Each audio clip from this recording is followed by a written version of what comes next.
మా అనుబంధం ఇప్పటిది కాదు. నా కెరీర్ బిగినింగ్ నుంచి అంటే మెడ్రాస్‌లో మేము ఉన్న రోజుల నుంచి కూడాను మా అనుబంధం పెనవేసుకుని ఉంది. ఈరోజు కూడా నాతో ఆయన ఎన్ని సినిమాలు తీశారు అనే దానికంటే మా కుటుంబ పరంగా ఏ ఫంక్షన్ జరిగినా, వాడింట్లో ఏ శుభకార్యం జరిగినా సరే మా ఇరువురు కుటుంబాలు కలిసి ఆ సంతోషాన్ని పంచుకుంటుంటాయి. ఆయన నాతో 'ముఠా మేస్త్రి' అనే సినిమా తీశారు. ఆ సినిమాలో ఆయన అడగగానే నేను డేట్లు ఇచ్చి ఎంకరేజ్ చేశానని ఇప్పటికీ ఆయన చాలా సంతోషంగా చెప్పుకుంటారు. ఎందుకంటే టైమ్లీగా నాకు ఆ సినిమా చేసి నాకు ఫైనాన్షియల్ స్ట్రెంగ్త్ని కలగజేసావు అంటూ ఆయన తన ప్రేమను తెలియజేసుకుంటుంటారు. ఇప్పుడు ఈరోజు కూడా అదే ఆప్యాయత ఆపేక్షలతోటి నేను ఎక్కడున్నా సరే ఊరారా బాబాయ్ అని పలకరించే మా శేఖర్ బాబు గారు ఇక్కడ లేరు అంటాం అన్నది చాలా బాధాకరంగా ఉంది. ఈ సందర్భంగా ఆయన ఆత్మశాంతి చేకూరాలని వారి కుటుంబ సభ్యులకి నా ప్రగాఢ సానుభూతిని తెలియజేస్తున్నాను. అందరికీ నమస్కారం అండి. శేఖర్ బాబు గారు చనిపోయారు. ఆయన ప్రొడ్యూసరు, అంటే మాకు చిన్నప్పుడు 'ముఠా మేస్త్రి' ఈ సినిమా ప్రొడ్యూసర్ అనమాట. కొన్ని సినిమాలు చాలా సినిమాలు తీశారు. మోర్ దెన్ ప్రొడ్యూసర్ మాకు బాగా తెలిసిన చాలా క్లోజ్ ఫ్యామిలీ ఫ్రెండ్ అనమాట. అంటే నేను చెన్నైలో ఉన్నప్పుడు మా ఇంటి పక్కనే ఉండేవారు. వాళ్ళ వైఫ్, వాళ్ళ పిల్లలు, మేమందరూ కలిసి పెరిగాం అనమాట. నిజంగా పొద్దున మెసేజ్ ఉన్న వెంటనే చాలా చాలా బాధ వేసింది. పాపం శేఖర్ గారు లేరు, కానీ వాళ్ళ వైఫ్, ఆంటీ ఫేస్ అసలు నా మనసు, అంటే ఏం మాట్లాడుతున్నాను నాకు కూడా ప్రాపర్ నేనేం మాట్లాడుతున్నాను నేను కరెక్ట్గా మాట్లాడలేదు, నాకు అర్థమవుతుంది, కానీ యాక్చువల్లీ నాకు మాటలు లేవు. పాపం ఆవిడ చూస్తుంటే మాత్రం నా మనసు, ఆవిడ పట్టుకున్నప్పుడు ఆంటీ ఎలా ఉన్నారు, పట్టుకున్నప్పుడు ఆవిడ అంటుంది, బాబు ఇంకా నేను దేనికి బతకాలి అలా మాట్లాడుతుంటే నాకు చాలా బాధ వేసిందండి. ఆంటీ తప్పు, అంటే మీరు అలా మాట్లాడకూడదు, మీరు అంటే మాకు బాగా చాలా చాలా క్లోజ్ ఫ్యామిలీ ఫ్రెండ్స్. ఆవిడ కండోలెన్సెస్ టు హర్ అండ్ వాళ్ళ అబ్బాయి కిషోర్ అండ్ వాళ్ళ అమ్మాయి లావణ్య, మా అందరికీ బాగా ఫ్యామిలీ ఫ్రెండ్స్. చాలా ఏళ్ళ తర్వాత మళ్ళీ చూస్తున్నాను. I wish the entire family condolences. Thank you. నేను సోల్డర్స్. Thank you. సెప్టెంబర్లో అనేక ప్రాముఖ్యమైన పాత్రలు చూసినటువంటి మంచి మిత్రుడు కేసీ శేఖర్ బాబు గారు ఇక్కడ లేరు అని చెప్పడానికి చాలా బాధగా అనిపిస్తుంది. ఒక మంచి వ్యక్తిగా ఆయనతో నాకున్న పరిచయం దాదాపుగా 40 ఏళ్లకు పైగా. నేను ఆయన కూడా సినిమా ఇండస్ట్రీకి రాకముందే విజయవాడలో ఉన్నప్పటి నుంచి వారితో నాకు పరిచయం. వాళ్ళ నాన్నగారి సినిమా డిస్ట్రిబ్యూటర్గా జ్యోతి ఫిల్మ్స్ అనే సంస్థ ద్వారా అనేక చిత్రాలని పంపిణీ చేసేవారు. ఆ రోజు నుంచి ఆయన సినిమా ఇండస్ట్రీ మీద ఉన్నటువంటి ఒక ఇంట్రెస్ట్తో నాకంటే ముందుగానే ఆయన సినిమా ఇండస్ట్రీకి రావడం, నిర్మాత అవడం జరిగింది. ఆ తర్వాత నేను సినిమా ఇండస్ట్రీకి ఎంటర్ అయినప్పుడు మొట్టమొదటిసారి నాకు తీసినటువంటి మేకప్ టెస్ట్ కూడా వారి స్టూడియోలో, వారి సినిమాలో షూటింగ్ జరుగుతున్నప్పుడే జరిగింది. అప్పటి నుంచి ఇప్పటివరకు కూడా మంచి మిత్రులుగా కనిపెడుతూనే ఉన్నాం. కేసీ శేఖర్ బాబు గారు 15 సంవత్సరాల క్రితం సినిమాలో ఆయన సీఎం క్యారెక్టర్ చేసి, అప్పటి నుంచి ఆయన్ని నేను చాలా ఆప్యాయంగా సీఎం గారు అని పిలిచేవాడు తప్ప శేఖర్ బాబు అని ఎప్పుడు పిలిచేవాడు అని చాలామందికి పరిచయం చేసినప్పుడు చెప్తూ ఉండే. మిగిలిన సీఎంలందరూ కొంతకాలంలో ఉండొచ్చు, కొంతకాలం తర్వాత రిటైర్ అయిపోవచ్చు, కానీ మా సీఎం గారు మాత్రం పర్మనెంట్గా life long up to his end ఆయన మాకు సీఎం అని చెప్తూ ఉండేవాడిని. అలాంటి మంచి వ్యక్తి, అనేక మంచి సినిమాలు తీశారు. అలాగే ఫిలిం ఛాంబర్ అధ్యక్షుడు గారు, ఛాంబర్ కార్యదర్శి గారు అనేక సంవత్సరాలు సినిమా ఇండస్ట్రీకి ఎంతో సేవ చేసేవాడిని. ఏ రోజున ఎవరికి ఏ ప్రాబ్లం వచ్చినా ఇండస్ట్రీకి సంబంధించి నేనున్నాను అని ముందుకు వచ్చేవాడిని.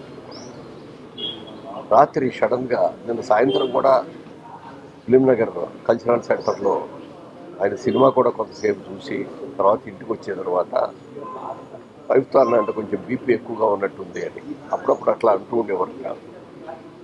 బీపీ తర్వాత ఆయన పడుకోవటానికి ముందు స్టడీ రూమ్ ఉన్నాయి, ఆ స్టడీ రూమ్లో కూర్చొని ఏమైనా వర్క్ చేసుకోవాలన్నా ఏమైనా చదువుకోవాలన్నా అక్కడ కూర్చొని చేసుకుంటాం.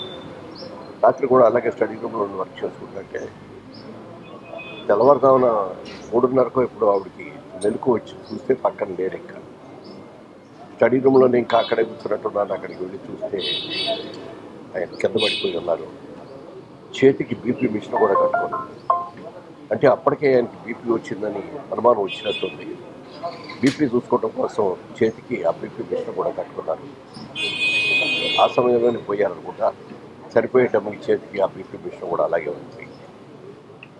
అప్పుడు డాక్టర్ నుంచి చూసి వెంటనే చనిపోయి కూడా 12 లోపే చనిపోయి ఉంటారండి చెప్పి డాక్టర్ నిర్ణయించడం జరిగింది.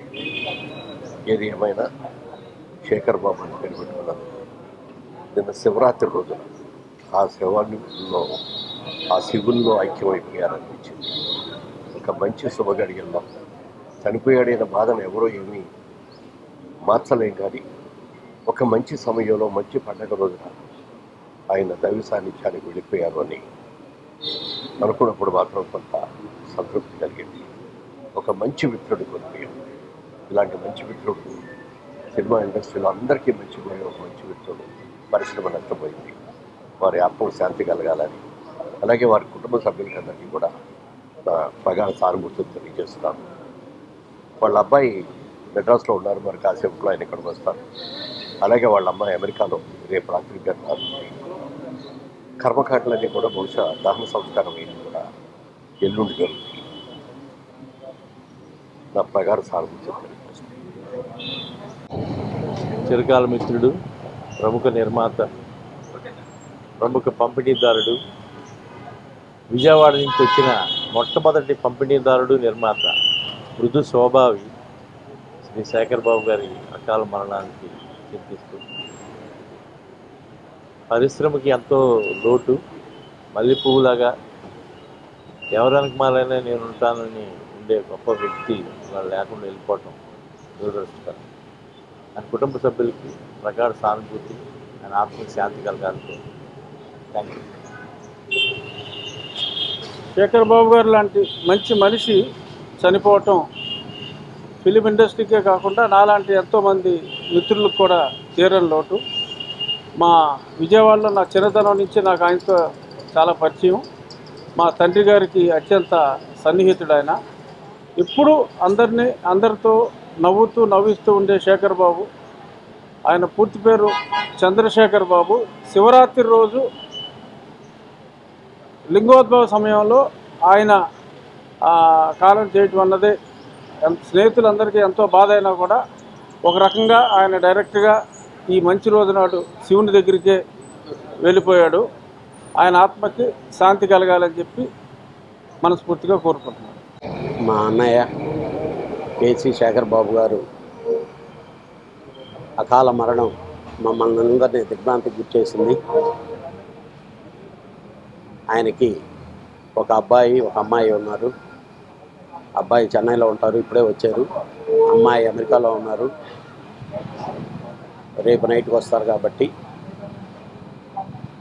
సోమవారం ఉదయం ఇంటి దగ్గర అన్ని కార్యక్రమాలు చేసి, అలాగే సోమవారం 11 గంటలకి ఫిలిం ఛాంబర్ ఆవరణలో సినీ ఇండస్ట్రీ వాళ్ళ దర్శనార్థం పాదయోదేహాన్ని అక్కడి నుంచి మహాప్రస్థానం శ్మశాన వాటికి తీసుకెళ్ళి అంత్యక్రియలు సోమవారం జరుగుతాయి. కాబట్టి మన సినిమా ఇండస్ట్రీ వాళ్ళ అందరం సోమవారం రోజు ఆయన పార్థివ దేహాన్ని చూసేదానికి కుదురుతుందని మీ అందరికీ తెలియజేస్తున్నాను. Thank you.